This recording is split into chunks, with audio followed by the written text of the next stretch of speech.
warahmatullahi wabarakatuh. Alhamdulillahirabbil alamin wa bihi nasta'in wa ala umuri dunya waddin sayyidina Muhammad wa ala alihi wa sahbihi ajma'in, amma ba'du. Yang kami hormati Ibu Kepala Sekolah SDN KPD 3, yang terhormat Ibu Rizky Ariska SPD, yang saya hormati Bapak Ibu guru peserta desimilasi modul 1.4 tentang budaya positif. Pertama-tama marilah kita membacakan puja dan puji syukur kehadirat Ilahi Rabbi, yang mana pada pagi hari ini kita diberi kesehatan dan kesempatan sehingga kita bisa berkumpul di tempat ini dalam rangka pemaparan tentang budaya positif di sekolah. Salatullah wassalamuhu, semoga tetap tercurah limpahkan keharibaan baginda Nabi besar Muhammad SAW, dan semoga kita semua akan mendapatkan syafaatnya dan akan diakui sebagai umatnya. Selanjutnya, untuk lebih menyingkatnya waktu, izinkanlah kami sebagai pemandu acara pada pagi hari ini ingin bacakan rentetan acara yang akan berlangsung pada hari ini. Acara yang pertama yaitu pembukaan, acara yang kedua sambutan, yang ketiga penyampaian tentang budaya positif oleh CGP Angkatan 10, yang keempat penutup atau doa. Marilah acara yang pertama kita buka dengan pembacaan suratul Fatihah. Semoga acara pada pagi hari ini akan berlancar, akan berjalan dengan lancar seiring ridho Ilahi Rabbi. Al-Fatihah. A'udzubillahi minasyaitonir rajim. Bismillahirrahmanirrahim. Alhamdulillahirabbil alamin, arrahmanir rahim, maliki yaumiddin. Iyyaka na'budu wa iyyaka nasta'in. Ihdinas siratal mustaqim, siratal ladzina an'amta 'alaihim ghairil maghdubi 'alaihim waladdallin. Amin. Acara selanjutnya sambutan. Sambutan yang pertama yang akan disampaikan oleh Ibu Kepala Sekolah SDN KPD 3, dalam hal ini akan disampaikan oleh Ibu Rizky Ariska SPD. Kepadanya waktu dan tempat kami aturkan.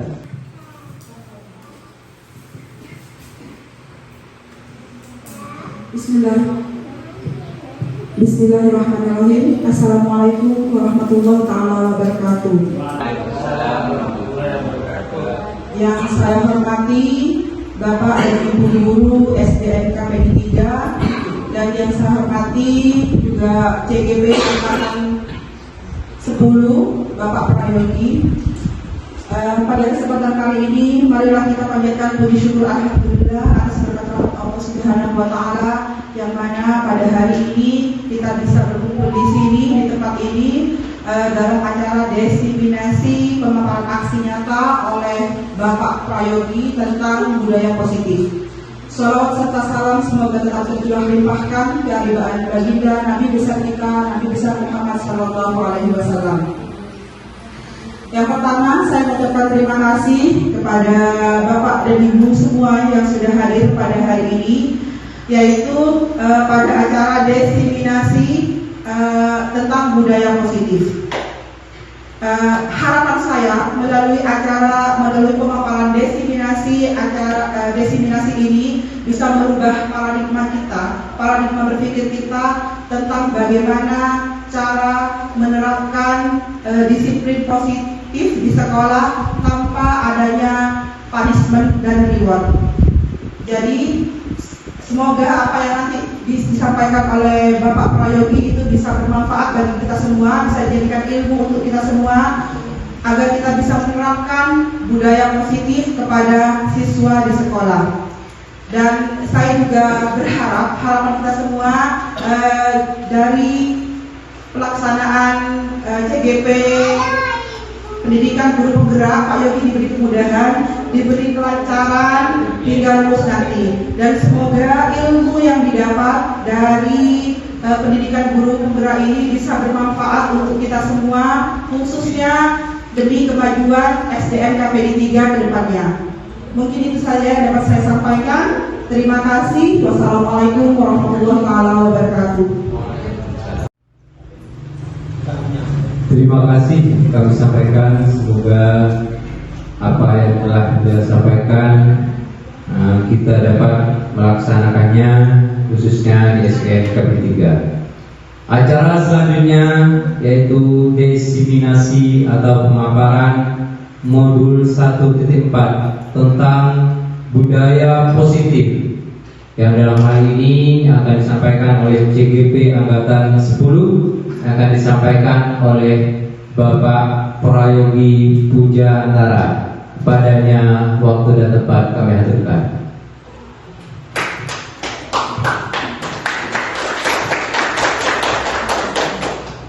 Terima kasih. Sebelumnya Assalamualaikum warahmatullahi wabarakatuh. Terima kasih atas kehadiran dari Bapak Ibu sekalian. Terima kasih juga masih setia duduk di sini. Harapan saya dan juga harapan Ibu Kepala Sekolah barusan, yaitu semoga yang saya paparkan ini ada manfaatnya untuk kemajuan siswa-siswi dari SDN KPD 3. Untuk materi hari ini sebenarnya Bapak Ibu sudah sering kita jumpai sehari-hari. Hanya saja kita buat lebih ringkas saja agar lebih bisa diterima. Ya, materi kita hari ini tentang budaya positif, Bapak Ibu. Tentunya sering dengar kata budaya positif terlebih sebelumnya ya. Apa itu budaya dan apa itu positif? Sebenarnya kata budaya ini juga sering kita dengar setiap hari, atau ada yang bisa mendeskripsikan apa itu budaya? Apa itu budaya? Kebiasaan ya? Atau hal yang biasa kita lakukan. Tapi budaya di sini kebiasaan yang sudah diterima oleh masyarakat banyak. Jadi kalau budaya tentang budaya seumpamanya misalnya budaya memakai narkoba bersama-sama misalnya, itu kira-kira diterima nggak oleh masyarakat? Tidak ya. Jadi itu bukan dijadikan sebagai budaya. Jadi budaya di sini adalah kebiasaan yang sudah diterima oleh masyarakat. Sedangkan positif sendiri tentunya budaya yang tujuannya untuk hal yang positif. Tentunya nanti apa budaya positif ini saya lakukan untuk memenuhi tugas saya untuk di aksi nyata di modul 1.4 dalam pendidikan guru penggerak di angkatan 10 ya Bapak Ibu. Harapan saya juga, harapan Ibu Kepala Sekolah tadi semoga bermanfaat untuk kedepannya Bapak Ibu. Kita lanjutkan. Apa itu budaya positif? Sebenarnya budaya positif itu adalah perwujudan dari nilai-nilai, keyakinan dan kebiasaan yang berpihak pada murid.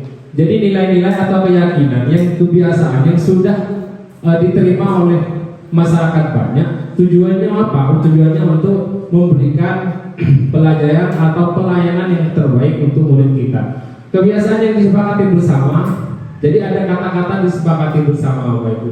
Jadi jelas hanya saja untuk penerapan budaya positif tentunya tidak bisa dilakukan oleh saya sendiri atau oleh Ibu Kepala Sekolah sendiri. Kita butuh berkolaborasi Bapak Ibu. Jadi butuh kerjasama untuk melakukan hal ini. Yang dijalankan dalam waktu yang lama. Ada kata-kata waktu yang lama Bapak Ibu. Tentunya ini tidak instan. Nanti akan kita bahas bagaimana proses kita membuat murid gerak itu dengan cara yang instan tapi tidak bertahan lama, atau kita laksanakan dari waktu ke waktu, prosesnya lama tapi nanti efeknya akan bertahan lama Bapak Ibu. Jadi itu tujuan kita. Budaya positif sebenarnya itu adalah menciptakan lingkungan yang aman, nyaman, menyenangkan, bebas tekanan bagi murid, suasana belajar yang positif. Maka murid akan belajar dengan baik serta dapat berkembang menjadi pribadi yang berkarakter sesuai profil pelajar Pancasila. Pernah dengar kata-kata profil pelajar Pancasila Ibu? Pernah ya? Ada berapa? 6. Ada 6 ya? Nanti kita bahas satu persatu. Jadi tujuan dari pendidikan di zaman modern ini atau pendidikan sekarang kan dikenal dengan kurikulum merdeka untuk menciptakan karakter murid yang berprofil pelajar Pancasila, Bapak Ibu. Dengan cara apa? Dengan menciptakan budaya positif. Jadi budaya positif itu tentunya tidak akan memberi tekanan pada murid. Harapannya kita semua, murid itu datang ke sekolah dengan keinginannya dia sendiri, bukan karena takut ke siapapun, gitu Bapak Ibu. Kemudian mereka belajar karena memang keinginannya sendiri, bukan dia takut pada gurunya atau takut pada orang tuanya. Itu tujuannya. Makanya memerdekakan murid itu adalah tujuan dari pendidikan di saat ini. Tentunya akhirnya apa konotasinya? Konotasinya adalah bagaimana menciptakan profil pelajar Pancasila dari murid tersebut. Kita lanjutkan Bapak Ibu, apa saja yang bisa kita lakukan untuk menciptakan budaya positif tersebut? Sebenarnya ada banyak, cuma kita rangkum ada beberapa saja di sini. Yang pertama, untuk membangun budaya positif, tugas guru harus memahami Bapak Ibu tentang yang pertama disiplin positif. Apa itu disiplin positif? Nanti kita bahas. Kemudian ada keyakinan kelas. Pernah dengar ini Bapak Ibu? Sekarang sudah tidak ada tata tertib lagi, kita rubah menjadi keyakinan kelas. Kita bahas lagi satu-satu nanti. Kemudian ada teori motivasi, kebutuhan dasar, posisi kontrol, dan restitusi. Jadi di antara ini harus dimiliki oleh guru di zaman sekarang Bapak Ibu. Yang pertama kita bahas tentang disiplin positif. Apa makna kata disiplin? Jelas kata disiplin berasal dari bahasa Latin, yaitu disiplina, yang artinya belajar. Makna asal dari kata ini berkonotasi dengan disiplin dari murid. Itu katanya Socrates dan Plato Bapak Ibu. Kemudian disiplin sendiri membuat orang menggali potensi menuju sebuah tujuan apa yang dia hargai. Namun dalam budaya kita makna kata disiplin telah berubah Bapak Ibu menjadi apa? Sesuatu yang dilakukan seseorang pada orang lain untuk mendapatkan apa? Kepatuhan. Jadi itu kata disiplin di zaman sekarang ini. Kecenderungan umum adalah menghubungkan kata disiplin dengan ketidaknyamanan. Betul tidak Bapak Ibu? Contohnya, kita sebagai guru datang jam 7 karena apa? Kita takut SIC Bapak Ibu. Ya, jadi bukan tergerak dari dalam diri kita sendiri, karena takut Bapak Ibu, atau karena tidak nyaman kepada teman sejawat karena yang lain datang pagi, kita harus pagi juga dong, kan gitu. Atau tidak enak pada murid karena muridnya sudah datang, masa gurunya tidak datang. Nah, hal itu yang menjadi konotasi kata disiplin di zaman sekarang Bapak Ibu. Jadi ini harus kita rubah.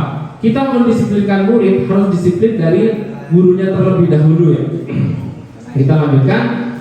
Disiplin itu ada dua macam, ada disiplin yang biasa, ada disiplin yang positif. Yang biasa seperti apa? Dikendalikan oleh kontrol eksternal seperti SIK tadi.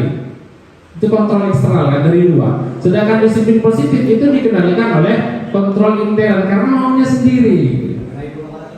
Ya kan?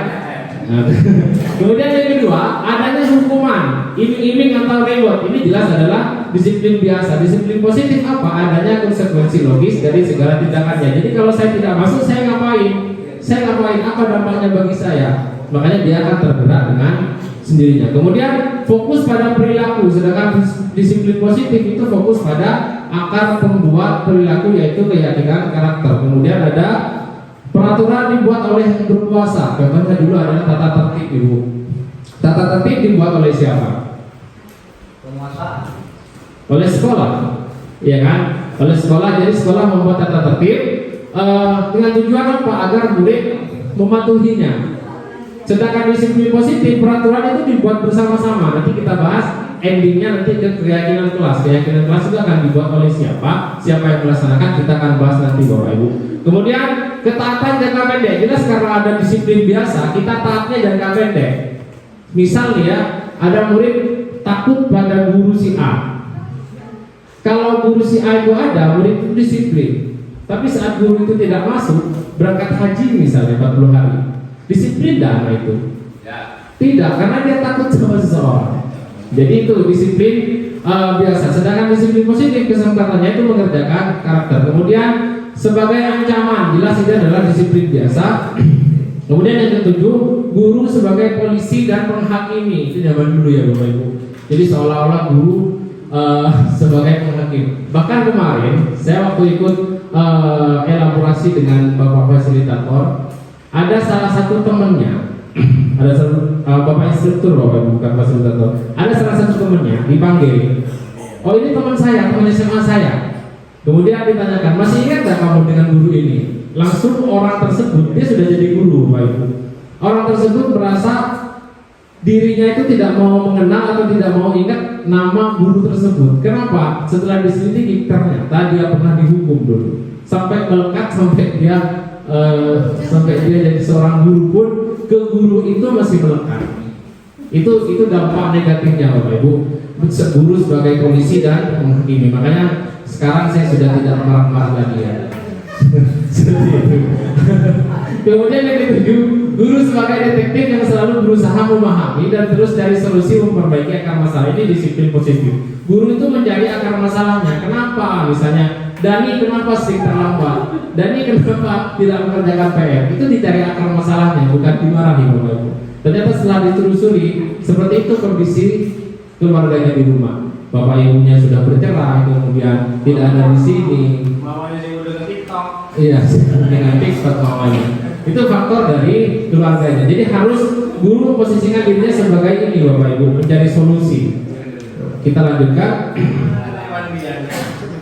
Apa nilai-nilai kebajikan universal? Nilai kebajikan adalah sifat positif manusia yang merupakan tujuan mulia yang ingin dicapai setiap individu. Nilai-nilai tersebut bersifat universal. Maksudnya universal apa? Universal ini tidak melihat suku, tidak melihat agamanya. Artinya misalnya kita membuat peraturan. Di dalam satu kelas ada yang berbeda agama. Tidak mungkin kita membuat aturan misalnya semua murid harus sholat duha, sedangkan di situ ada yang beragama lain. Itu namanya sebuah aturan yang tidak boleh untuk saat ini, Bapak Ibu, karena harus menghapus suku, bangsa, agama maupun latar belakangnya. Jadi tadi saya sudah bahas antara profil pelajar Pancasila yang sudah ingin dicapai oleh pemerintah. Sebenarnya itu ada 6, Bapak Ibu. Yaitu yang pertama, beriman bertakwa kepada Tuhan yang Maha Esa dan berakhlak mulia. Ini tujuannya. Tentunya di antara 6 ini pasti murid-murid kita itu memiliki salah satu atau semuanya. Jadi tugas guru saat ini untuk meningkatkan ini, Bapak Ibu. Kemudian yang kedua, mandiri, bernalar kritis, berkemikiran global, gotong royong dan kreatif. Untuk menghafalkan itu banyak caranya, Bapak Ibu. Kalau saya dengan lagu, Bapak Ibu, ada lagunya. Bukan lagunya, ada lagunya. Jadi ini tujuan dari pendidikan saat ini untuk meningkatkan ke-6 profil pelajar Pancasila yang dimiliki oleh murid. Makanya sekarang ada sistem pembelajaran yang dikenal dengan P5, Bapak Ibu. Tolong jangan salah paham dari P5. P5 itu tidak dilihat produknya, tapi prosesnya, ya Bapak Ibu. Prosesnya apa? Untuk meningkatkan ini. Misalnya kita membuat membersihkan masjid. Jadi bagaimana kegotong royongannya mereka, bagaimana kemandiriannya mereka, itu akan terlihat, Bapak Ibu. Jadi bukan proses hasil masjidnya bersih, ya. Jadi jangan salah paham di situ, karena kita sering melihat ada pameran P5 besar-besaran gitu ya. Jadi sebenarnya bukan hasilnya, tapi prosesnya, Bapak Ibu. Kemudian kita lanjutkan. Yang kedua, setelah budaya positif atau disiplin positif, seorang guru harus mengetahui tentang teori motivasi. Sudah saya bahas tadi, apakah kita melakukan sesuatu karena adanya dorongan dari lingkungan atau ada dorongan yang lain? Ya enggak. Kita misalnya, bahkan saya pernah ketemu teman itu berangkat tahlilan, itu karena malu sama tetangganya. Kalau saya tidak tahlilan, saya nanti dirasani. Itu kan karena ada faktor dari luar, bukan dari dalamnya sendiri. Kemudian terkadang kita melakukan sesuatu karena kita menghindari rasa sakit, karena takut diejek misalnya, atau ketidaknyamanan. Terkadang kita juga melakukan sesuatu untuk mendapatkan apa yang kita mau. Contohnya misalnya karena takut kepada kepala sekolah misalnya, kita datang pagi. Itu harus kita hindari di zaman sekarang ini, Bapak Ibu.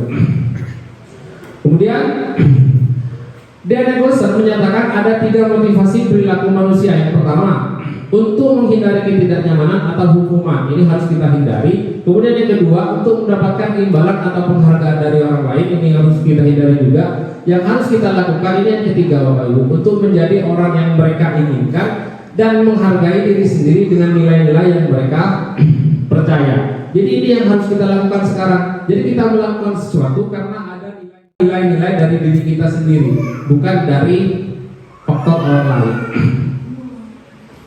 Kemudian ini adalah motivasi yang akan membuat seseorang memiliki disiplin positif, karena motivasi berpendidikannya bersifat internal dari dalam dirinya sendiri, bukan karena takut VCA, bukan karena ingin hadiah atau segala macam.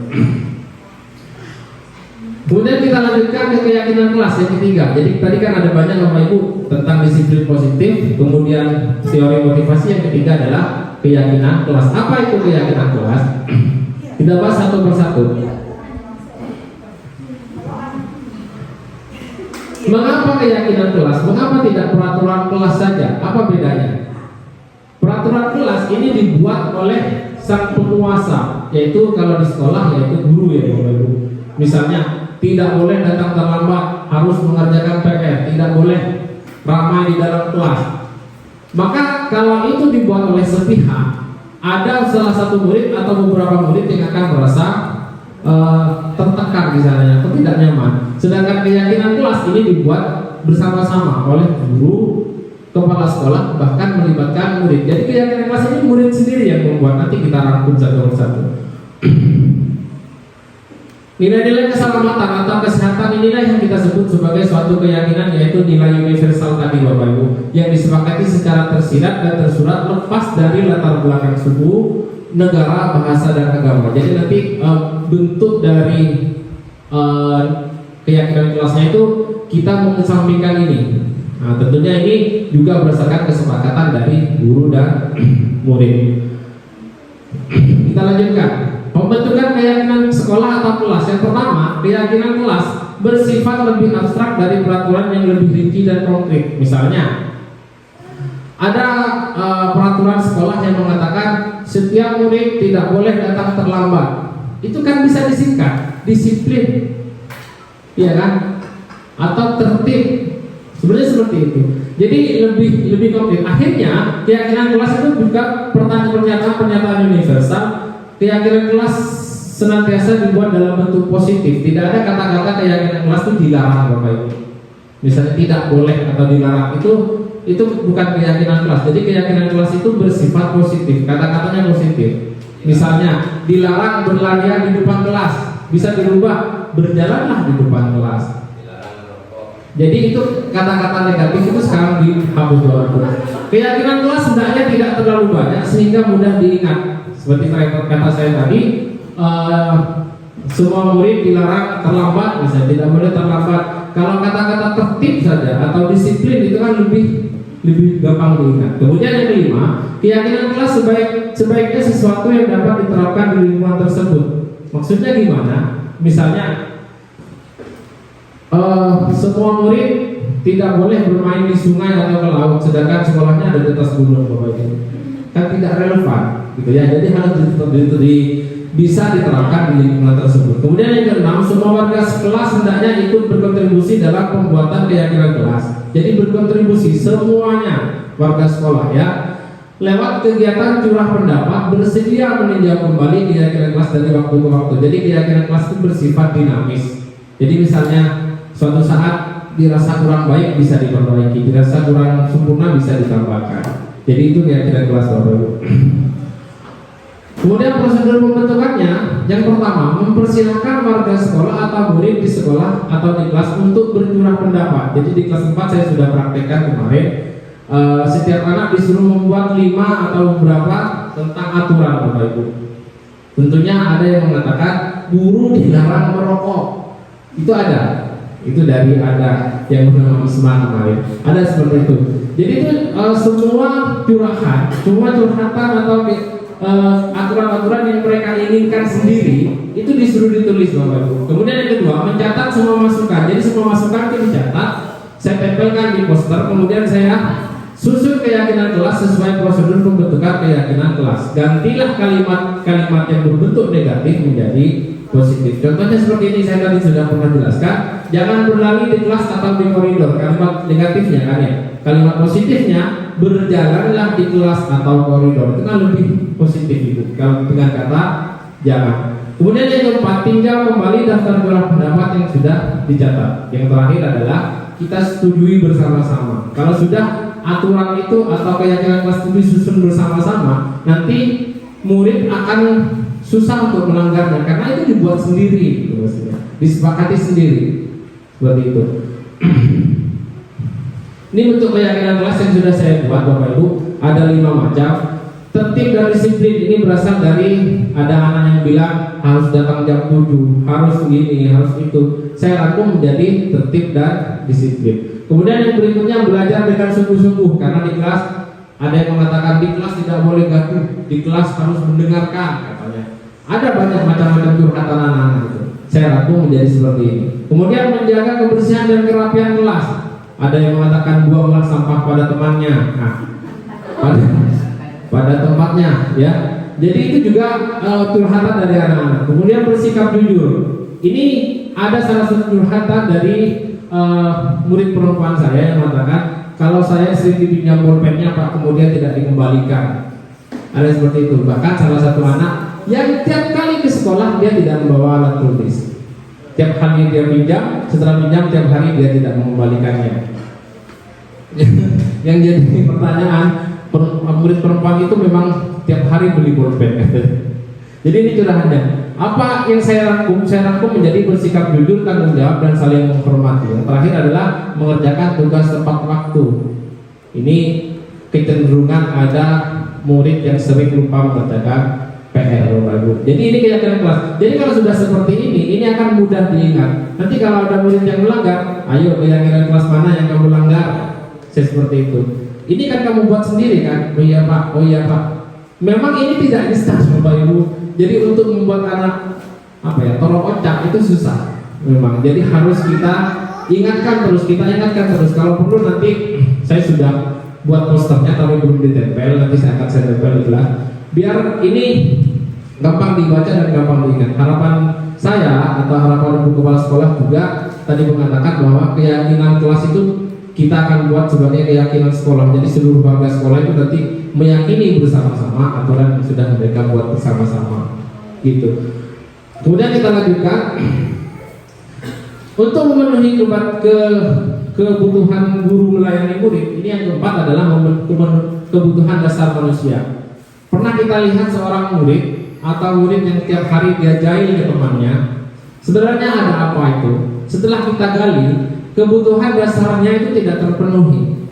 Misalnya, kebutuhan dasar itu kan ada, ini Bapak Ibu, ada 5. Jadi kebutuhan bertahan hidup, kebutuhan kasih sayang dan rasa diterima, kebutuhan penguasaan, kebebasan dan kesenangan. Jadi ini 5 kebutuhan dasar. Salah satu saja ini tidak dipenuhi, maka manusia atau murid itu akan mencari pemenuhan di tempat lain.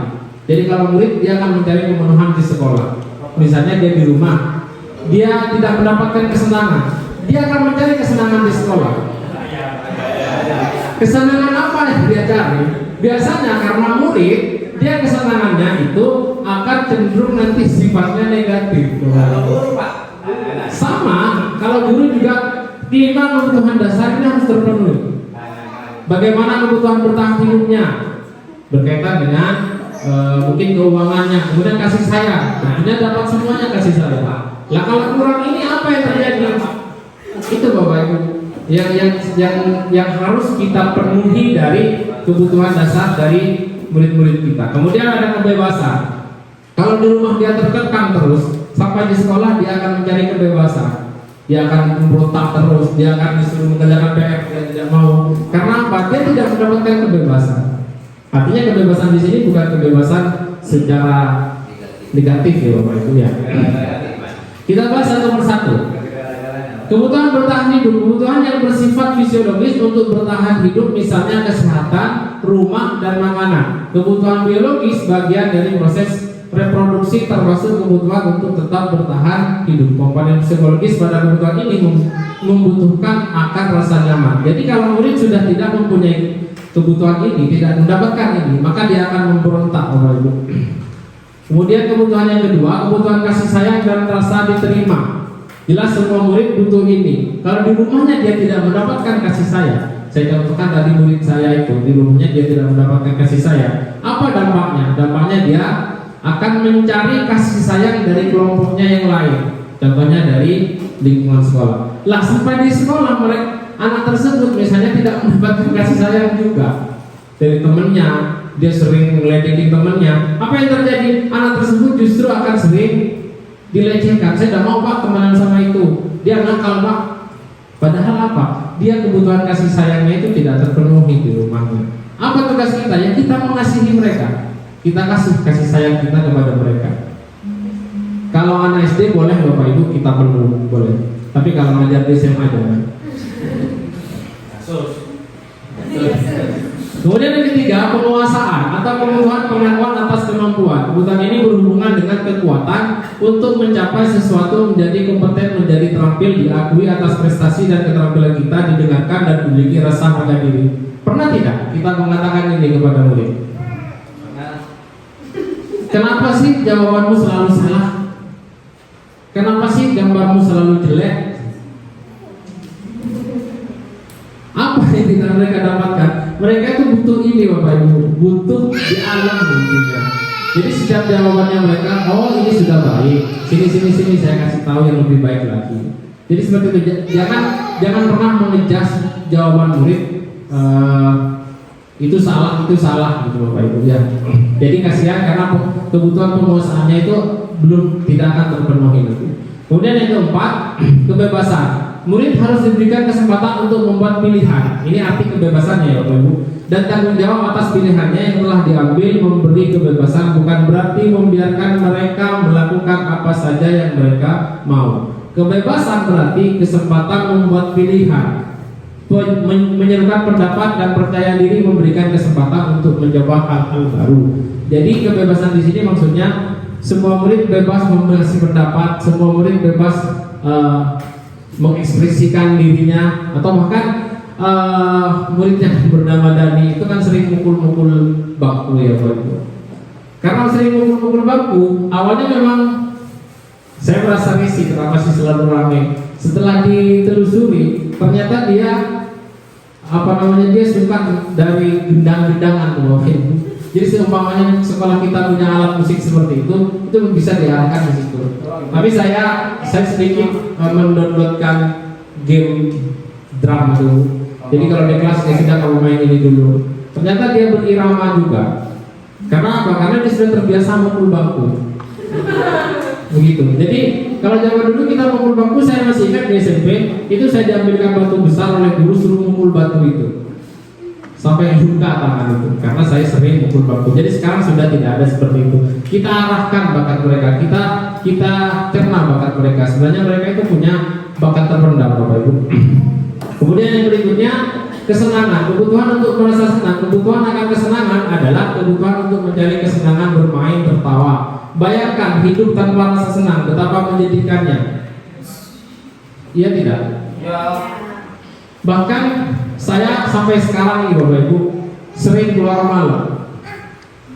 Tujuannya apa? Mencari kesenangan. Keluar malam kemana? Dengan kumpul dengan teman. Karena itu buat saya itu kesenangan Bapak Ibu. Jadi bayangkan kalau saya sampai di rumah, saya langsung tidur, besoknya pagi berangkat kerja lagi seharian, hidup saya kok terasa hampa gitu. Jadi makanya saya mencari kesenangan seperti itu. Ini sama juga yang dirasakan oleh murid-murid kita Bapak Ibu. Mereka butuh kesenangan. Kesenangan ya. Mungkin, tapi tidak ya. Jadi kita hadirkan. Sangatlah penting bagi guru untuk mengetahui kebutuhan dasar murid-muridnya agar bisa memahami alasan dibalik sikap dan tingkah laku mereka. Jadi setiap tingkah laku murid itu harus didasari oleh pengetahuan gurunya. Kebutuhan apa sih yang belum terpenuhi dari anak ini? Kenapa anak ini seperti ini? Gitu ya. Jadi itu harus, biar tidak terpek tangan saya. Jadi geser-geser, kasihan juga yang melihat dari sini semua. Jadi gitu, harus memahami alasan dibalik sikap dan tingkah laku mereka. Jadi mereka, anak itu harus digali. Kenapa dia seperti ini? Kebutuhan dasar apa yang belum terpenuhi? Jadi sebagai seorang guru kita harus berusaha ya. Tidak mungkin kita memenuhi kebutuhan yang mereka semuanya. Jadi berusaha untuk memenuhi kebutuhan dasarnya minimal ya. Jadi kalau kebutuhan bukan kebutuhan dasar, misalnya kebutuhan seorang anak ingin membeli sepeda motor misalnya, itu kan bukan kebutuhan dasar. Tentunya bukan tugasnya guru untuk memenuhi itu. Kemudian kita lanjutkan posisi kontrol. Ini yang berikutnya, Bapak Ibu. Setelah 50 tahun dasar ada posisi kontrol ya. Diana Gosen dalam bukunya Restructuring School pada tahun 98 mengatakan bahwa guru perlu meninjau kembali penerapan disiplin di dalam ruang-ruang kelas mereka selama ini. Apakah lebih efektif, apakah berpusat, apakah memerdekakan, dan memandirikan murid bagaimana dan mengapa. Melalui serangkaian riset berdasarkan pada teori kontrol yang Glasser dan Dawson menunjukkan ada 5 posisi kontrol yang diterapkan seorang guru, orang tua ataupun atasan. Jadi orang tua pun bisa mengontrol anaknya, atasan bisa mengontrol bawahannya, bahkan juga guru bisa mengontrol bawahannya. Ada 5 macam, Bapak Ibu. Yang pertama, posisi guru. Kita bahas guru ya, karena kita seorang guru. Jadi sebenarnya posisi kontrol ini bisa dilakukan di rumah pada anak-anak kita, atau dari kepala sekolah pada anak buahnya, itu bisa. Cuma kita bahas sebagai guru ya, Bapak Ibu ya. Ada sebagai penghukum, ada sebagai pembuat merasa bersalah, ada guru yang memposisikan dirinya sebagai teman, ada guru yang memposisikan diri sebagai pemantau, dan terakhir sebagai manajer. Apa itu? Kita bahas satu persatu. Posisi penghukum. Seorang penghukum bisa menggunakan hukuman fisik maupun verbal. Paham ya Bapak Ibu? Fisik itu dijewer, ditendang, ditobik segala macam. Kalau verbal ini biasa hukuman, ya sudah kamu berdiri di depan kelas, atau dengan kata-kata kasar. Orang-orang yang menjalankan posisi penghukum senantiasa mengatakan bahwa sekolah memerlukan sistem atau alat yang lebih menekan murid-muridnya lebih dalam lagi. Guru-guru yang menerapkan posisi penghukum akan berkata, patuhi aturan saya, atau awas. Sering ya terjadi seperti itu, bahkan saya juga pernah melakukan itu, Bapak Ibu. Kemudian yang berikutnya, kamu selalu saja salah. Kan sudah saya peringatkan kemarin. Yang berikutnya, selalu, pasti, selalu yang terakhir selesai. Ada murid yang selesai terakhir mengerjakan tugas, biasanya sering dibilang seperti itu. Guru seperti ini senantiasa percaya hanya ada satu cara pembelajaran bisa berhasil, yaitu cara dia. Cara apa? Cara sebagai penghukum. Penghukum ini belayaknya sebuah mie instan. Pernah ya makan mie instan ya? Mie instan itu kita buat dengan cara gampang, rasanya enak, tapi dampaknya tidak enak, ya kan? Kalau saya ya makan mie instan itu kalau sudah tiap hari di akhir-akhir bulan biasanya seperti itu nanti efeknya ke perut tidak enak, Bapak Ibu. Memang cepat. Sama dengan penghukum. Saat ada anak melanggar, kita marahi, anak nurut tidak waktu itu? Langsung nurut. Tapi kalau gurunya itu sudah pergi, bahkan di belakang bisa dendam, atau bahkan bibi ke gurunya. Itu pernah saya lakukan di SMP. Setelah saya dimarahin, dipecot, saya bibi ke guru saya karena sakit. Iya, saya seperti itu dulu, sering pulang duluan begitu. Besoknya oleh guru BP itu dipecot sampai lampat-lampat di bawah Ibu. Sampai dulu masanya pakai sarung karena takut dimarahi. Untungnya Bapak Ibu saya di rumah. Kalau saya ketahuan dimarahi, bukan gurunya yang disalahin, saya yang ditambahkan hukumannya. Iya. Jadi itu. Dan sampai sekarang saya merasa apa ya? Tidak enak tuh. Meskipun guru saya sudah almarhum itu, cuma saya merasa kok saya digituin dulu gitu ya. Itu penghukum. Memang saat kita dihukum, anak itu langsung nurut. Tapi efeknya itu bisa bersifat negatif. Tentunya kita tidak akan menjadi posisi kontrol sebagai penghukum. Yang kedua, pembuat merasa bersalah. Ini hampir sama Bapak Ibu. Pada posisi ini biasanya guru akan bersuara lebih lembut, tidak marah-marah seperti tadi. Pembuat rasa bersalah akan menggunakan keheningan yang membuat orang lain merasa tidak nyaman, bersalah, atau rendah diri. Kata-kata yang keluar itu dengan lembut. Misalnya, ibu sangat kecewa sekali dengan kamu. Bayangkan, anak murid yang dijadikan orang tua di sekolah itu kan gurunya. Kalau gurunya kecewa sama dia, bagaimana murid tersebut? Kecewa. Saya sudah mengecewakan guru saya. Dia akan begitu, dia akan merasa bersalah. Kemudian berapa kali Bapak harus memberitahu kamu ya? Itu terus memberikan perasaan bersalah. Gimana coba kalau orang tua tahu kamu berbuat begini? Di sampingnya dia merasa bersalah juga. Jadi tiap hari dia akan merasa bersalah. Apa yang terjadi? Dia akan semakin kecil hati. Itu yang terjadi kalau posisi kontrolnya merasa bersalah. Di posisi ini murid akan merasa penilaian diri yang buruk tentang diri mereka. Murid merasa tidak berharga dan telah mengecewakan orang-orang yang disayangi seperti gurunya dan orang tuanya. Ini tentunya kita hindari bersama Bapak Ibu. Kemudian yang kontrol yang ketiga itu sebagai teman. Guru pada posisi ini tidak akan menyakiti murid, tidak ada penyakitan di sini. Namun akan tetap berupaya mengontrol murid melalui persuasi. Posisi teman pada guru bisa negatif ataupun positif. Positif di sini berupa hubungan baik yang terjalin antara guru dan murid. Guru di posisi teman menggunakan hubungan baik, bahkan ada humor di sini untuk mempengaruhi seseorang.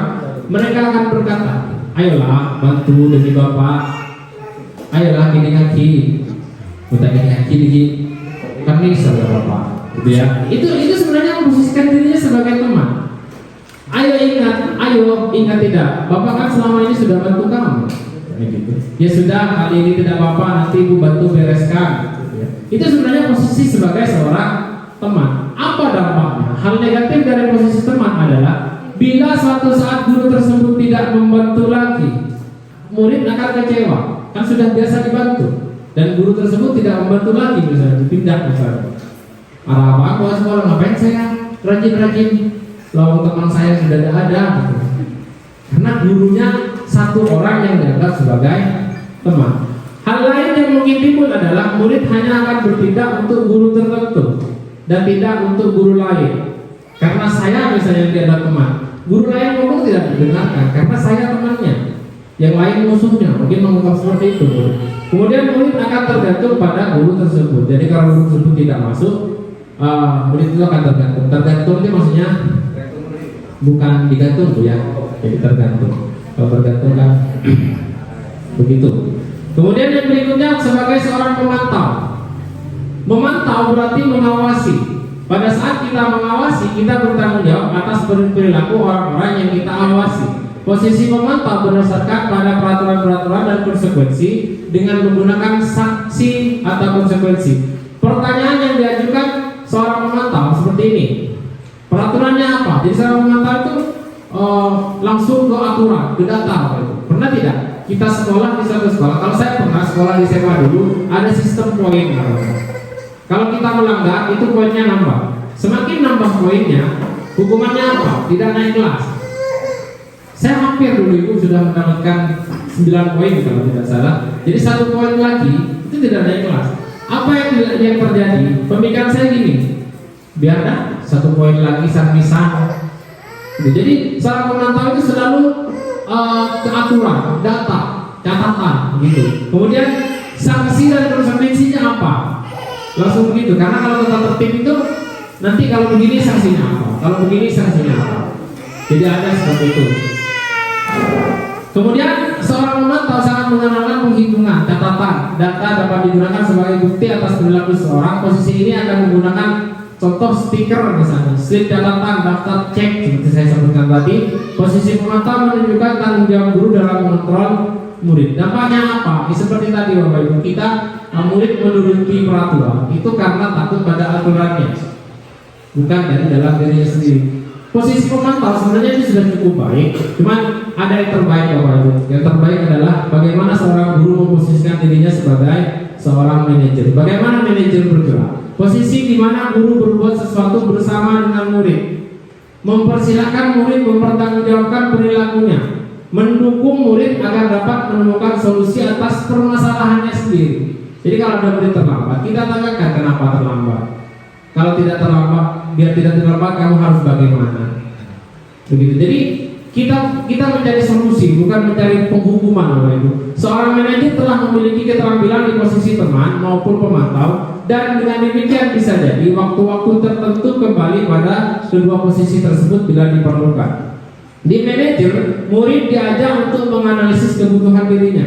Kalau kamu tidak akan datang terlambat, nanti dampaknya apa? Kamu terlambatkan pelajarannya. Itu kan kebutuhan muridnya, maupun kebutuhan orang lain. Di sini penekanannya bukan pada kemampuan membuat konsekuensi, namun dapat berkolaborasi dengan murid bagaimana memperbaiki kesalahan mereka sendiri. Jadi murid itu diajak berkolaborasi.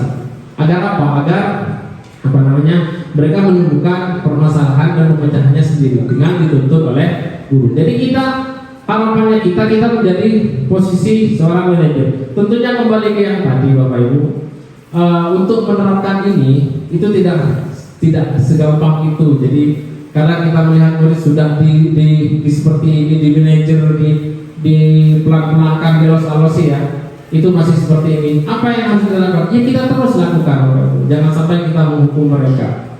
Itu harapan kita bersama. Atau kalau misalnya ada pendapat Bapak Ibu atau ada yang perlu diskusikan, silakan ya. Jadi tanpa ada saya tawarkan, misalnya Pak saya Pak ini, ya langsung saja ya, angkat kaki angkat tangan, ya. Oke, seorang manajer akan berkata apa yang kita yakini akan kembali ke keyakinan kelas tadi. Kan kita sudah meyakini bersama. Kamu yakin nggak sama keyakinan kelas yang sudah kita buat? Yakin Bapak. Nah, kenapa kamu melanggar? Nanti larinya ke sana. Kemudian, apakah kamu meyakininya? Jika kamu yakin, apakah kamu bersedia memperbaikinya? Jika kamu memperbaiki ini, hal ini menunjukkan apa tentang dirimu? Apa rencana kamu untuk memperbaiki hal ini? Kita selalu arahkan seperti itu. Tugas seorang manajer bukan untuk mengatur perilaku seseorang, kita membimbing murid untuk dapat mengatur dirinya sendiri. Seorang manajer bukan memisahkan murid dari kelompoknya. Biasanya kan kalau menghukum, kita panggil, kita hukum. Maka dia saat kembali ke kelompoknya, dia akan diledek sama teman-teman. Habis hukum ya sama Pak Guru, gitu ya. Dia akan semakin keluar dari kelompoknya. Tapi seorang manajer akan mengembalikan murid tersebut kepada kelompoknya mereka kembali. Dengan cara apa? Dengan lebih baik dan bahkan lebih kuat. Karena apa? Karena saat murid diberikan hal seperti ini, dia akan merasa dirinya sendiri akan tergerak, bukan untuk dihukum. Itu ya. Ini dia kesimpulan dari 5 posisi kontrol tadi. Sebagai penghukum, guru itu apa yang dibuat? Mempraktikkan, misalnya menghardik, merajuk, menyakiti seorang merasa bersalah, biasanya dia berceramah dengan guru yang seperti itu. Tapi ini halus Bapak Ibu, hanya saja dampaknya ke psikis. Kemudian sebagai seorang teman itu membuat alasan-alasan untuk murid. Ayolah bantu Bapak, seperti itu ya. Kemudian menghitung dan mengukur memantau. Sedangkan seorang manajer itu mengajukan pertanyaan-pertanyaan. Kenapa kamu terlambat? Kemudian apa alasan kamu? Jangan lupa juga kita harus seperti ini. Jangan merasa seperti itu. Manusia pernah melakukan salah. Semua pernah salah. Kenapa kamu terlambat? Itu biasanya murid akan menyampaikan. Seperti kemarin ada salah satu murid terlambat. Saya tanyakan kenapa terlambat. Ternyata dia sakit perut. Masa kita menghukum murid? Dia terlambat ke sekolah karena sakit perut. Setelah ditelusuri, malamnya makan cabai. Dia akan bersedia apa? Saya akan mengurangi Pak makan cabai, tapi makan piringnya. Dikurangi. Itu ya. Kemudian yang terakhir saja berdampak, apa dampaknya? Biasanya ini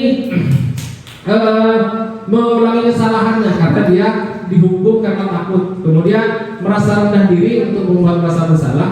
Kalau sebagai teman dia lemah karena dia tergantung pada guru yang sudah dianggap teman tadi. Dia tidak mandiri. Kalau guru tersebut tidak menjadi teman lagi, dia akan lemah.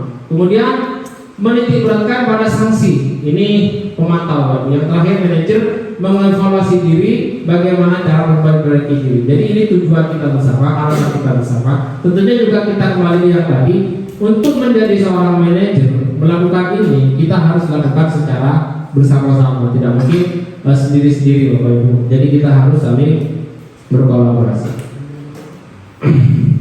Kita lanjutkan yang terakhir tentang penerapan segitiga restitusi. Jadi setelah disiplin positif, setelah tadi ada pemenuhan kebutuhan dasar, kemudian teori motivasi dan posisi kontrol, yang terakhir adalah segitiga restitusi. Pernah dengar kata ini Bapak Ibu? Kalau Bapak Ibu pernah mempelajari modul 5MM tentang 5 posisi kontrol, itu juga ada. Segitiga restitusi pun juga sudah ada Bapak Ibu. Restitusi adalah proses menciptakan kondisi bagi murid untuk memperbaiki kesalahan mereka, sehingga mereka bisa kembali ke kelompoknya mereka dengan karakter yang lebih kuat. Ini katanya Bosen tahun 2004. Restitusi bukan untuk menebus kesalahan, namun belajar dari kesalahan. Restitusi adalah tawaran, bukan paksaan. Jadi murid ditawarkan, bagaimana kalau begini, bagaimana kalau begini, ya. Restitusi fokus pada solusi. Segitiga restitusi ada 3, Bapak Ibu. Jadi menstabilkan identitas, kemudian validasi tindakan sang salah, kemudian menanyakan keyakinan. Ini boleh dilakukan ketiga-tiganya, atau kalau misalnya sudah merasa tidak perlu ketiganya, langsung menstabilkan identitas pun boleh. Apa saja kata-katanya? Misalnya menstabilkan identitas ini ada kata seperti ini: setiap orang pasti punya kesalahan, kemudian kamu bukan satu-satunya yang bersalah, ya. Itu tujuannya apa? Biar identitas dirinya itu tidak rendah. Jadi murid itu akan merasa percaya diri meskipun dia melakukan kesalahan. Tujuan tentunya bukan percaya diri atas kesalahannya, bukan, Ibu. Biar dia tidak semakin jatuh karena dia merasa bersalah. Ya. Kemudian yang berikutnya validasi tindakan yang salah. Ini misalnya gini, kamu tentu punya alasan kenapa kamu begini. Kemudian adakah cara yang lebih efektif biar untuk mendapatkan apa yang kamu butuhkan? Yang terakhir menanyakan keyakinan kelas apa yang sudah kita sepakati. Ini yang terakhir. Kita arahkan ke keyakinan kelas. Karena apa? Keyakinan kelas ini kan dibuat bersama tadi, ya. Kemudian kamu ini menjadi orang seperti apa? Ini Bapak Ibu, bagian dasar dari segitiga restitusi bertujuan untuk mengubah identitas anak dari orang yang gagal karena melakukan kesalahan menjadi orang yang sukses. Anak yang melanggar peraturan karena sedang mencari perhatian adalah anak yang sedang mengalami kegagalan. Dia mencoba untuk memenuhi kebutuhan dasarnya tadi. Namun ada benturan. Kalau kita mengkritik dia, maka kita akan tetap membuatnya dalam posisi gagal. Dengan cara mengatakan kalimat-kalimat ini: berbuat salah tidak apa-apa, tidak ada manusia yang sempurna, saya juga pernah melakukan. Sebenarnya kita bisa memperbaiki ini, gitu ya. Agar murid itu tidak semakin jatuh pada kesalahannya. Yang berikutnya, validasi tindakan yang salah.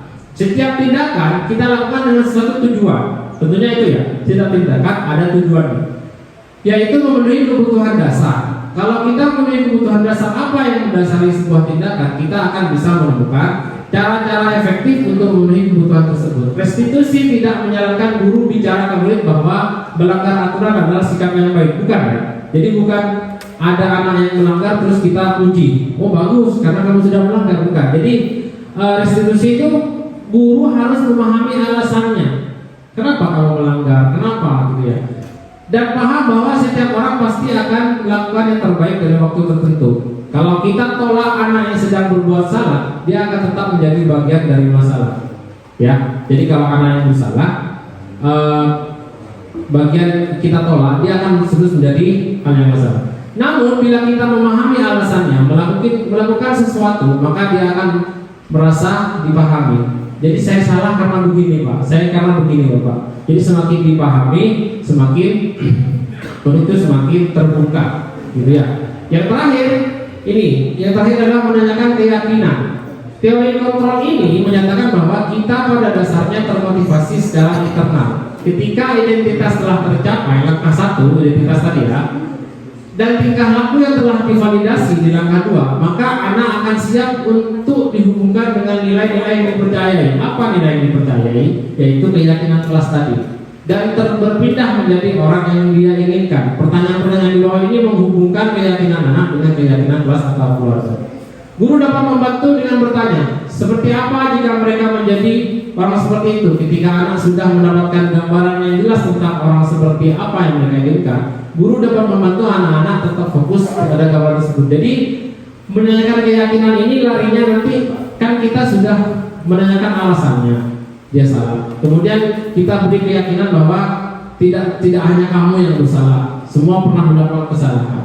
Yang terakhir kita tanyakan keyakinan mereka, apa yang dia yakini. Yang dia yakini adalah keyakinan kelas yang disusun oleh mereka sendiri tadi. Jadi keyakinan kelas mana yang tidak kamu penuhi? Apakah kamu bersedia memperbaikinya? Ya, jadi murid-murid terus dilatih seperti itu, gitu ya. Ini Bapak Ibu, contoh dari penerapan segitiga restitusi yang saya gunakan di kelas. Hari ini buka bukunya IPAS, ya, halaman 102. Ada murid yang datang terlambat Bapak Ibu. Sudah, buka semuanya. Sudah. Waalaikumsalam. Ya, ini Rara, sini. Kalau mungkin panik, bukunya sampai jatuh Bapak Ibu. Itu natural, jatuh sendiri memang. Bukan disengaja ya. Kamu pasti punya alasan kalau terlambat. Ini saya tanyakan, kamu pasti punya alasan. Oh, seperti itu. Jadi untuk Rara semuanya, tentunya kesalahan itu biasa ya Pak. Jadi semua orang pasti punya kesalahan juga biasa dilakukan oleh manusia. Makanya manusia tidak ada manusia yang sempurna. Ya, Rara sudah tahu yang kita sudah kita buat apa isinya salah satunya. Ya, jadi semua murid harus ada di sekolah. Jadi anak harus menunjukkan Bapak Ibu. Jadi untuk kedepannya kita mereka. datang Nah, tambah lagi. Mungkin kalau mereka kan masih sakit perut, kira-kira biar tidak sakit perut gimana? Oh, jadi kedepannya Rara akan gimana? Oh, bagus, silakan dulu Rara. Oke. Jadi begitu Bapak Ibu. Jadi setiap ada murid datang terlambat, saya tanyakan alasannya kenapa seperti itu. Karena ini kebetulan adik Rara ya. Adik Rara ini tidak biasa terlambat. Kemudian dia terlambat. Kemudian yang proses restitusinya itu lebih gampang. Baik Bapak Ibu, jadi itu adalah contoh penerapan segitiga restitusi yang pertama, yaitu bagaimana kita menangani murid yang datang terlambat. Kemudian yang kedua, ini sudah dilakukan di kelas. Kemudian adalah penerapan murid yang tidak mengerjakan PR Bapak Ibu.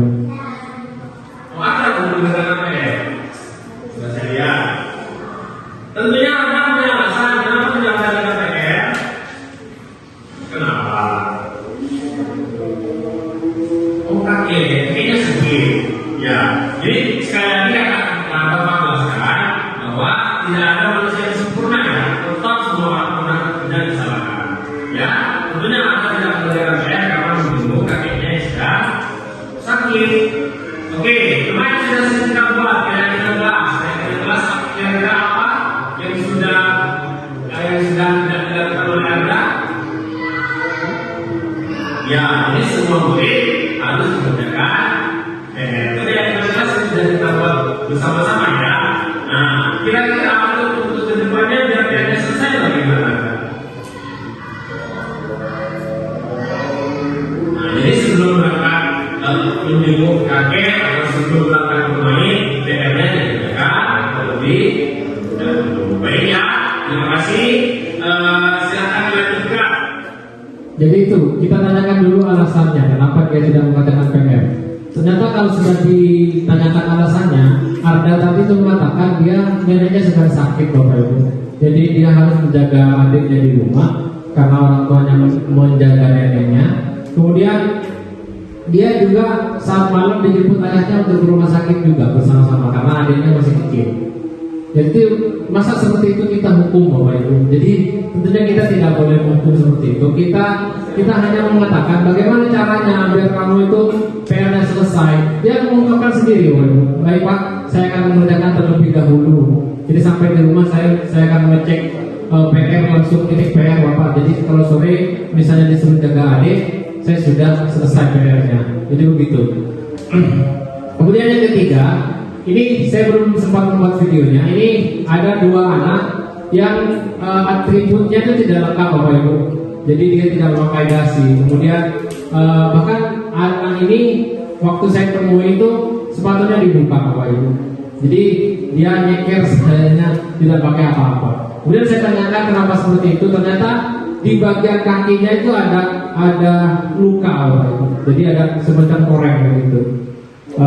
Tentunya kita tidak bisa langsung memarahi dia. Kita tanyakan gimana. Dia akan baik Pak, nanti saya saya tidak akan bermain kotor-kotor lagi. Jadi sama seperti dia. Kalau anak ini sebenarnya mau berangkat ke sekolah tidak ada yang memeriksa Bapak Ibu. Jadi dia berangkat ke sekolah berangkat sendiri, sampai sekolah sendiri. Kalau Ibu dulu kan sebelum berangkat diperiksa oleh orang tuanya. Dasinya mana nak? Topinya mana? Gitu ya. Sudah pakai sepatu belum? Tapi kalau anak ini itu tidak mendapatkan itu di rumahnya, gitu. Jadi apa caranya? Ya caranya adalah guru itu memberikan perhatian lebih kepada anak seperti ini, Bapak Ibu. Untuk apa tujuannya? Untuk agar murid tersebut bisa berubah menerapkan kedisiplinan tersebut. Karena memakai atribut itu kan termasuk kedisiplinan dan kerapian itu, Bapak Ibu. Demikian Bapak Ibu yang bisa saya sampaikan untuk kesempatan kali ini tentang sendiri-sendiri. Kita harus saling berkolaborasi, kita harus saling meyakini bahwa untuk kedepannya cara mengontrol murid, cara memberikan restitusi kepada murid, kita harus saling belajar bersama-sama. Di sini saya bukan untuk menggurui Bapak Ibu. Mungkin saya hanya mempelajari ini dari pendidikan guru penggerak ini. Semoga ini bermanfaat, semoga ini dapat kita terapkan kepada murid-murid kita. Sekian Bapak Ibu, kurang lebihnya saya mohon maaf. Apabila nanti ada pertanyaan silakan diajukan, karena saya kembalikan dulu kepada pembawa acara Bapak Ibu. Terima kasih, mohon maaf. Wassalamualaikum warahmatullahi wabarakatuh.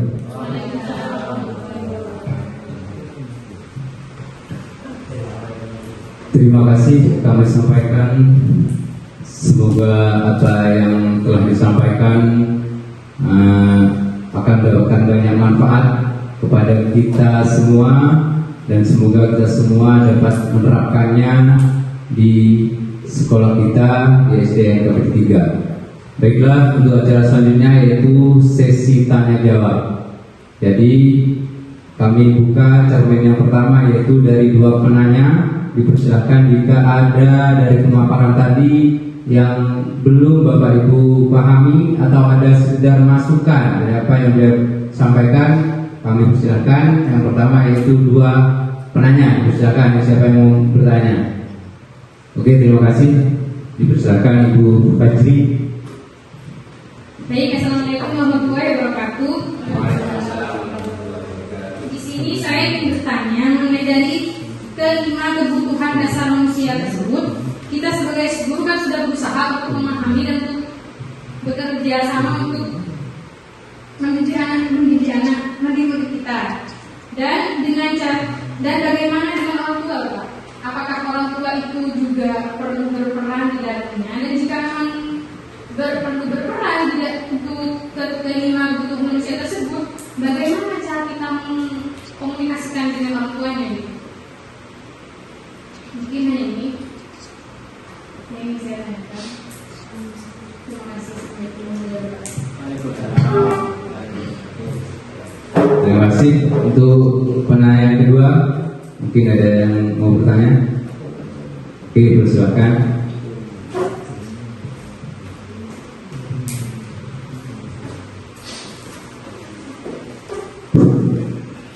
Assalamualaikum warahmatullahi wabarakatuh. Terima kasih atas waktu yang sudah disampaikan kepada saya.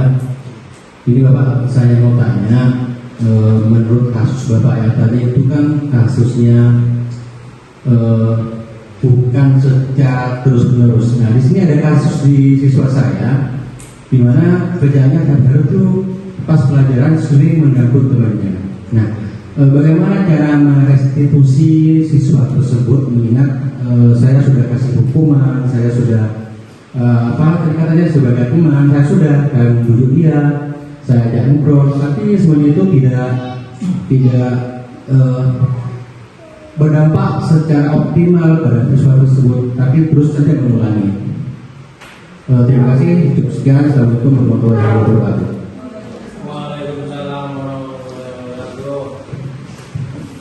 Terima kasih. Pertanyaannya sangat bagus tentang kebutuhan dasar yang pertama tadi, yang kedua tentang anak yang sudah melakukan secara terus-menerus, bagaimana apa yang bisa dilakukan. Dalam hal ini akan dijawab langsung oleh pemateri kita ini, yaitu oleh Bapak Prayogi. Kami persilakan. Baik, terima kasih. Untuk pertanyaan yang pertama, karena ini kapasitasnya berhubungan dengan orang tua, nanti mungkin akan dilengkapi oleh kepala sekolah. Tapi untuk pertanyaan yang kedua saya menjawab dulu. Ada yang saya diskusi tadi kan adik-adik anak apa itu tadi memang dia belum jarang atau bahkan tidak pernah terlambat. Dia datang terlambat sekali itu karena memang penyebabnya setelah saya diskusi itu adalah dia sakit perut. Jadi kalau misalnya ada kasus seperti yang Bapak Andika tadi sampaikan, ada anak yang sudah dihukum, kemudian dia masih terus-menerus melakukan kesalahan yang sama, itu jangan berhenti Bapak. Jadi jangan berhenti, itu terus dipanggil, terus dilakukan seperti itu. Makanya saya sampaikan tadi, proses restitusi ini tidak instan Bapak. Jadi kita harus melakukannya kembali, terus melakukannya kembali. Atau misalnya kita sudah melakukan tapi belum ada efeknya, kita bisa meminta bantuan guru lain. Kita harus saling berkolaborasi ya. Kita harus mencari juga Bapak Ibu kebutuhan dasarnya dia itu yang tidak terpenuhi apanya gitu ya. Jadi bukan hanya restitusi dulu, kita bahkan bisa memanggil orang tuanya. Kita tanyakan di rumah seperti apa, kita ceritakan kondisi anaknya seperti itu. Jadi kita harus lakukan terus menerus. Itu untuk pertanyaan Bapak Andi. Dan kemudian pertanyaan Ibu Fadli, dari kebutuhan dasar tersebut, apakah peran orang tua? Jadi pendidikan sekarang ini bukan semata-mata di sekolah, bahkan anak itu lebih banyak waktunya di rumah, ya kan Bapak Ibu. Makanya perlu kita berkolaborasi juga dengan orang tua. Nah mungkin untuk caranya nanti kita sering-sering mengadakan rapat pertemuan, karena ini kapasitasnya kepala sekolah juga. Ini hanya sekedar saran, mungkin pendapat dari saya ya. Jadi sering mengadakan hubungan dengan orang tua murid, kemudian memanggil orang tua murid, karena betul tadi yang saya sampaikan bahwa pendidikan anak itu lebih banyak di rumah. Kalau di sekolah itu hanya sebentar. Jadi peran orang tua itu sangat penting. Hanya saja beberapa murid kita itu kan ada orang tuanya yang tidak ada di sini. Itu yang menjadi tantangan kita ke depannya. Bagaimana kita memerankan orang tua yang sedangkan posisi orang tuanya itu tidak ada di sini. Jadi kembali ke yang tadi, peran orang tua itu sangat penting Bapak Ibu. Gimana untuk teknisnya, bagaimana cara kita komunikasikan kepada orang tua, itu mungkin nanti kita harus review kembali Bapak Ibu. Itu jelas itu harus ada persetujuan dari Ibu Kepala Sekolah dan melalui rapat pertemuan. Karena untuk memanggil orang tua itu tidak segampang itu Bapak Ibu. Jadi kita harus betul-betul memikirkan secara matang. Karena mungkin konotasinya kalau sudah orang tua dipanggil ke sekolah, itu anaknya sudah bermasalah gitu ya. Itu perlu kita kaji ulang. Jelas kalau peran orang tua itu sangat perlu Ibu Fadli ya. Jadi sangat perlu. Justru peran orang tua itu jauh lebih berperan daripada guru yang ada di sekolah. Kapasitas kita ini kita hanya lakukan apa yang kita bisa lakukan di sekolah. Kalau di rumah itu sudah di luar kapasitas kita. Hanya saja kita bisa membantu orang tua itu dengan cara kita melakukan pendekatan terhadap orang tua. Karena jujur perhatian orang tua itu masih kurang ya di sekolah kita. Terbukti misalnya ada anak yang berangkat ke sekolah dengan seragam yang berbeda bagiannya, atau mereka tidak memakai dasi. Tentunya kalau orang tuanya memperhatikan kan itu tidak akan terjadi. Ya. Jadi itu mungkin dari saya. Kalau mungkin ada tambahan dari kepala sekolah atau mungkin tidak saya sebut, dipersilakan.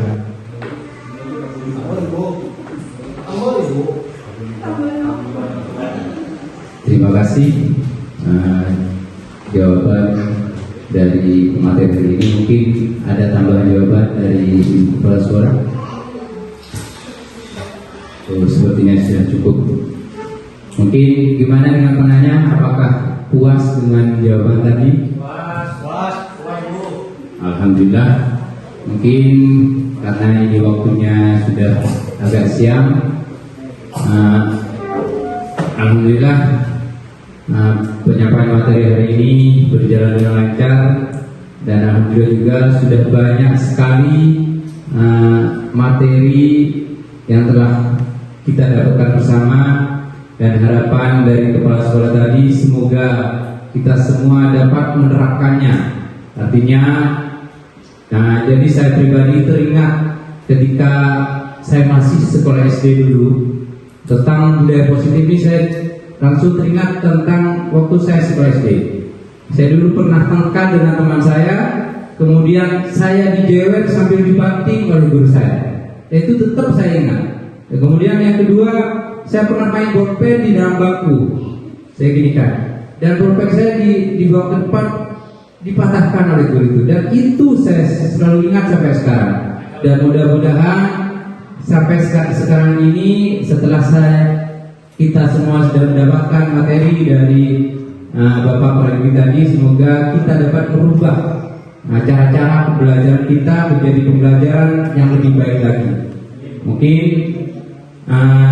sebelum acara ini ditutup dengan doa, saya sebagai pemandu acara pada siang hari ini, saya mohon maaf atas segala kekurangan dan terima kasih atas segala perhatian.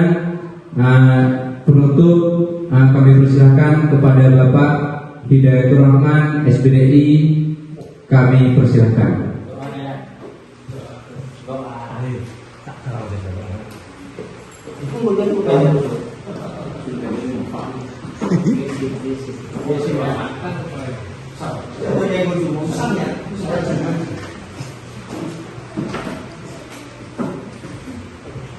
Bismillahirrahmanirrahim.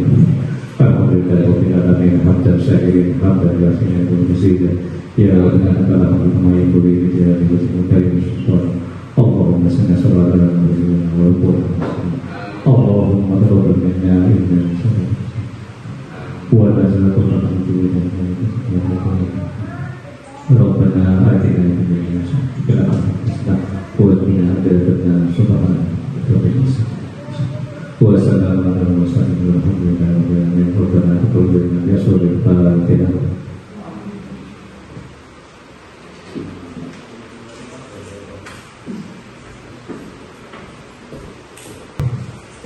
Dengan adanya doa tadi, berakhir pula acara pada siang hari ini.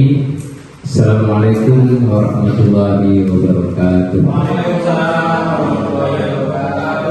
Berikut adalah refleksi dari murid yang sudah saya restitusi.